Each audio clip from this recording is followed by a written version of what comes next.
The Kel-Tec Sub2000, a direct blowback pistol caliber carbine, most commonly found using Glock magazines and chambered in 9mm, though it does come in a few different flavors. As a reminder, 9mm out of a 16-inch barrel hits like a .357. Accurate, reliable, lightweight, high capacity. Even though they still suffer from the usual Kel-Tec scarcity, you can still easily find these for under $500 if you look around. If all that wasn't enough, the rifle's major claim to fame hinges on this. The entire package folds neatly in half, making one of the most compact subguns on the market when stowed, while still retaining both the ballistics and legal freedom of a full-size rifle. If you ask me though, it's still not perfect. Here's everything I've done to try and bridge that gap. Starting from the back, we have a recoil buffer. The Sub2000 is a direct rather than delayed blowback firearm, which means there's a lot of bolt mass moving rearward. This buffer slows it down, which can lessen the stiffness of the recoil.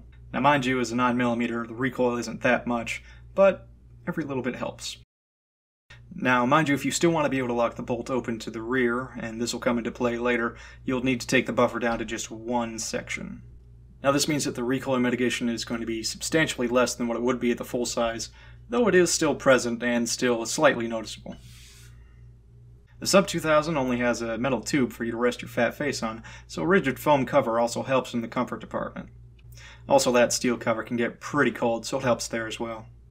It even has a slot for your serial number. In the same area, the softer bolt handle cover does much the same, making it substantially more comfortable to charge the weapon. An aftermarket aluminum trigger and trigger guard both improve the feel and durability over the standard plastic ones. Internally, and I'm not going to show you this because pulling this thing apart and more so putting it back together can be an absolute nightmare. But that aside, some enhanced trigger springs can bring the trigger pull down from a horrendous 9 to 10 pound pull, which comes from the factory with, down to about a 4.5 to 5 pound pull. If you're only going to make one modification to your Sub2000, this is hands down the best one that you can make. It makes the rifle much more shootable, changing the experience from a chore to something actually enjoyable.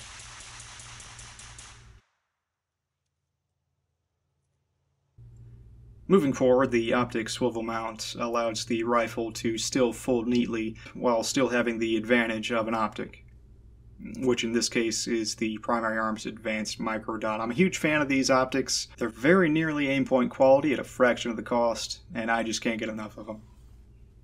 The only stipulation of this mount here is that, like I mentioned earlier, you still have to be able to lock the bolt open to the rear to get it to fold up underneath. As it currently stands, the only way to make sure that this doesn't slam into the optic is with a little loop of paracord, which is a functional solution, but it seems a little crass. Down below is an Octane 9 HD silencer.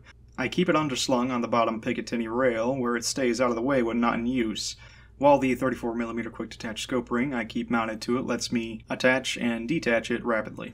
Following that train of thought, I also have a tri-lug adapter here from Griffin Armament that lets me mount the silencer with just a turn of the wrist. For light, I decided to go with the Surefire XC1. It's expensive and not particularly durable. You can easily get away with a cheaper, more powerful light, such as a Streamlight TLR1 HL or anything equivalent. But I wanted to stay as true to the form factor I was shooting for. That is, very compact, very light, just very streamlined.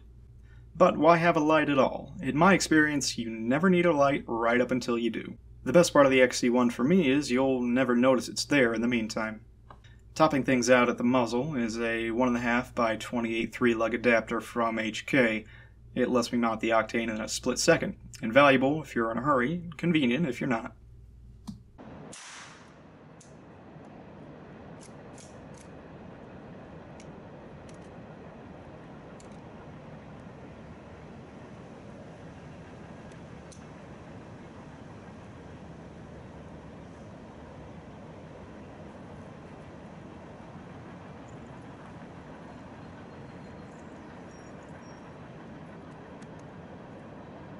And finally, in my opinion, the biggest upgrade you can make to any Kel-Tec gun is that, like I mentioned earlier, you still have to be able